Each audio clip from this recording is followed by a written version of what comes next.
Hi there, healthy actors. I'm just wondering, is coffee helping or hindering you?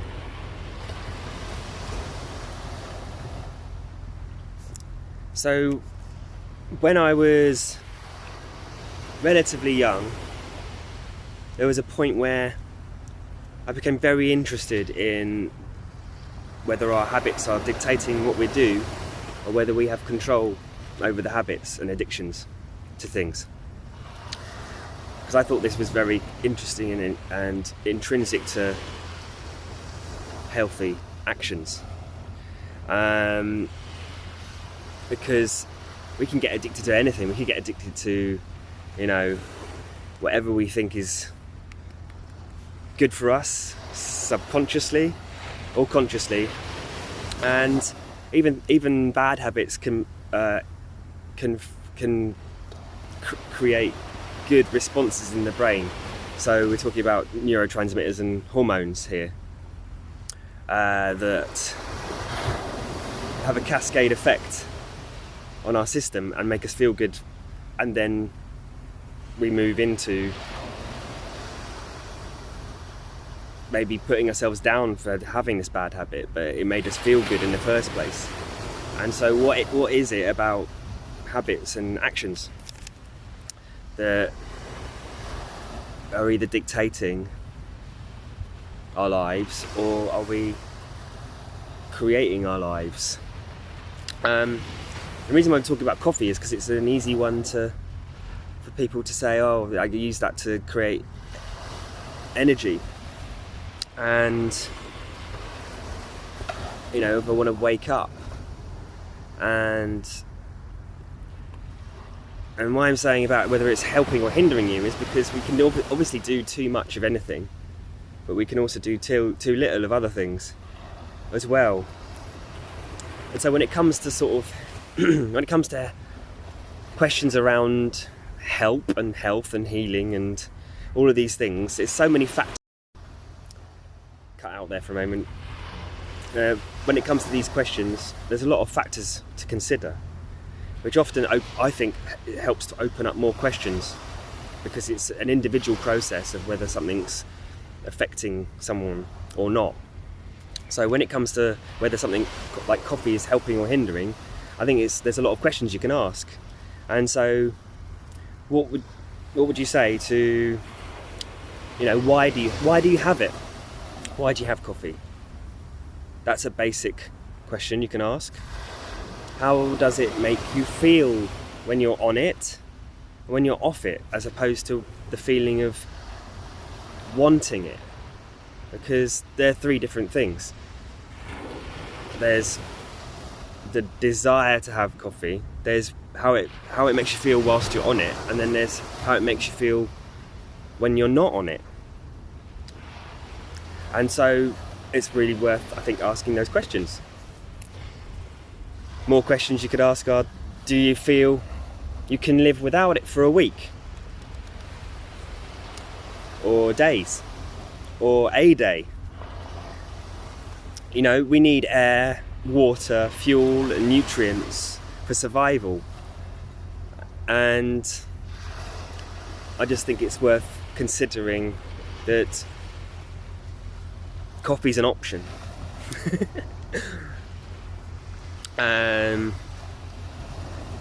But it can be useful. It can be useful. Coffee stimulates a cascade of cortisol, adrenaline, serotonin, dopamine, endorphins at different stages of all this process of desiring or wanting it or having it.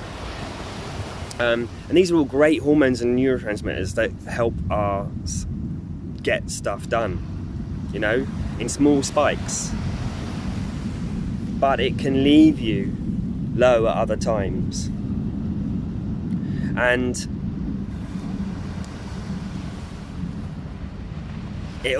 coffee also, because of the cortisol and the adrenaline that comes up, it gets our blood sugars up. Whether you're eating sugars or not, or whether you think they're bad for you or not, your coffee will make our blood sugars go up, and that's where we get some energy as well in the moment. and a longer lasting tail on it. But again, blood sugars, if they're going up and down all the time, that can be a wear and tear on the body. It can be not a wear and tear, but it can be a drain on the body. So, and it can leave us low at other points in the day. So we have to look at whether, you have to ask yourself that question, is that worth it? And can you do without it, like I just said before? So if you think about strenuous exercise, for instance, so if we were to do strenuous exercise every single day and not stop, some people wear out, they have an injury or something goes on. You need breaks, you need relaxation, you need breaks for healing, because we can keep going, and then suddenly we can crash or get ill if we just don't stop. So that's what I want to bring to that as well, is that if you think of coffee as like a workout, it's great. It's working out is good, and it can help us get focused and be focused for short periods of time. But is it affecting our healing processes if we're just non-stop? Breaks are important. So, from anything. So, a few other questions you could ask are, when do you drink it? What time of day is it? What time of day are you making your cortisol go up? Because one of the things is that we need natural cortisol to keep us going throughout the day. And if we just do it straight away, first thing in the morning, without necessarily inspiring our own cortisol production, we become dependent on the coffee. So do you want to be dependent on that spike of cortisol or not? So what type of coffee? What type of coffee do you drink? There's a difference between what coffee was found out to be useful for and had traditional ceremonies about, because it was when it was freshly roasted, and it gives a whole different perspective to something that comes out of a factory and oxidizes and all these other processes and any other processes the factories go through. So there's a whole scale between what comes from nature and what is processed with coffee. So what type of coffee are you drinking? Is it organic? Is it freeze dried? Is it strong? How strong are you having it? Is it freshly roasted? Because that is a different experience, and much less, full on for the body. Cut away again there for a moment. But yeah, tradition versus factory. What are you active when you have it?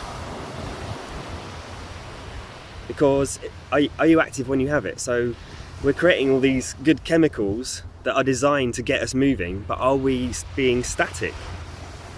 So can we do something about that? Can you do something about that? Do you want to do something about that? Because these stress chemicals need to be moving. We need to use these stress chemicals for what they're meant for.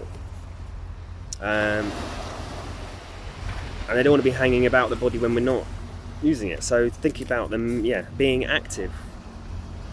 Do you have any stress-related issues in your life? If there's something bugging you, and what cortisol and adrenaline does is stress-related hormones, then maybe that's overwhelming you too. Things to bear in mind. Just all these good questions. Do you have any seemingly unrelated pains, tensions, anxiety, emotional issues, tiredness, or slow healing processes? Relate that back to whether are you having a lot of coffee and do you need a break, or is it fine? And coming back to these addictive processes, You know, if you were to want to not do something, it's very difficult not to just say, I'm not going to do it, I'm not going to do it, I'm not going to do it. It's much better to replace it with something. So what can you replace it with? If you did want to cut down on coffee or anything else, what can you replace it with? That's the most important thing, is to focus on what also gives you something back, or at least takes your mind off if you want to get rid of it for a bit, or just have a break. You know, you don't necessarily have to completely say I'm never going to do it again. It's just about goal setting. Can you do it for a week? You know, what can you replace it with? And finally, did you know there's other ways that you can get and feel high energy without it? And when I mean that is that we can inspire adrenaline and cortisol with exercise. We can look forward to exercise, the dopamine, serotonin, the endorphins that come from doing the exercise. So there's also about how much CO2 is in the system. This is about what breath work helps with. So maybe combining the elements of the philosophy of what breathwork does and exercise can give you a longer lasting energy hit that actually comes from you, not from spikes in these things, and keeping active. So it's like moving, breathing well, and things like this. So those are the questions I want to leave you with, but I can also show you a couple of things. Here's a 2 to 4 minute routine that you could do and see how you feel, see how long it lasts for you. And yeah, I'll just show you them now. So first of all, the gut here, we don't want to be over, you don't want to, if there's anything sensitive, you don't want to be doing something too fast. But basically, if we just pull our, explore here, pull our belly forwards and backwards, just give it a nice squeeze and pump. This is going to be helping to squeeze the adrenals at the back, massage the kidneys, massage all the gut, massage the autonomic nervous system, dealing with stress and relaxation. So we can squeeze and pump. You can do it if you feel comfortable with this area, then you can also do a light sort of, not necessarily to rush too much air out at the moment, so just don't fire the air out, but just a quick twitchy pump. If you can't find these abdominal muscles, then just rub them a bit, feel where they are, try to move your hands with your belly movement, so you get used to know where this is, and then either slow, light pumps, pushes, or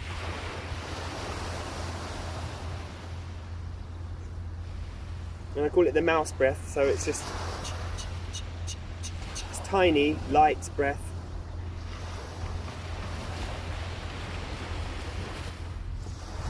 That's just to get that moving. Give it a rub. Get your belly all, get your colon moving. All of these things. Tap the liver and the spleen and the ribs. All of the autonomic nervous system runs down through here, helping to recalibrate the nervous system here. Get some metabolism going on. Tap around the liver, the spleen. You can tap on the lower back a little bit, move forwards and backwards.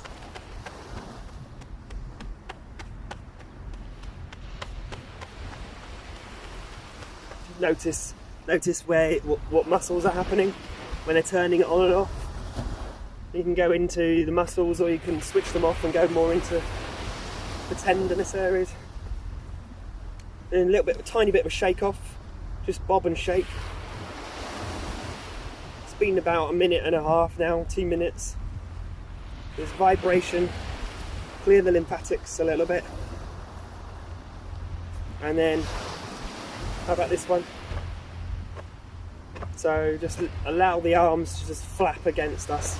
As light, as heavy as you can, but as light as is comfortable. breathing through the nose, little mouse breaths.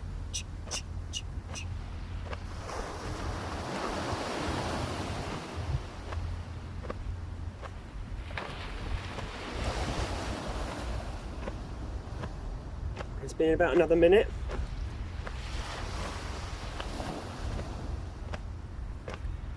Long and slow and wide. Unwind that spine. Really good for the spinal column and the brain drainage. Clearing out unwanted, unnecessary things that have been building up from being still and stasis. A little bit of a shake off. Couple of jumps. Spring through your pads of your feet. And then finally, a couple of super brain yoga squats. Okay, so crossing over here. I'm just going to pull the earlobes out and down, just to open up the eustachian tubes that run from the sinuses, ear, nose and throat. Pull them out and down. Breathing in through the nose as you drop down into the squat, as far as, see how low you can go, as comfortable as you can go. Either come onto the toes or keep the heels on the ground. Whatever is good for going as low as possible to compress all this area. And we're going to breathe in. So take it easy with this. It gets a big flush going on. We've done vibration, we've done pumping, we've done rhythm, and breathing in through the nose. Nice big breath in, let it out slowly through the nose. One more. Little bounce.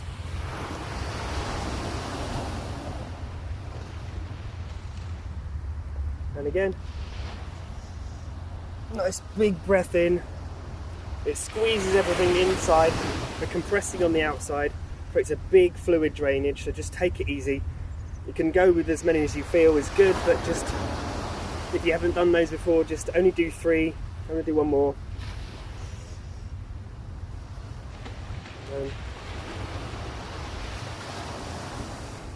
I just want you to check in there with yourself. How does that feel? And see how long that lasts. It might not be as like coffee, but it might be enough to access your own energy. So, and that's if you think that coffee's helping you and you feel in control of it, then it's good. It's good. Don't worry, about all that. It's just about checking in to see whether something's helping you or hindering you. All right, that's it for today. Have a great day. All the best.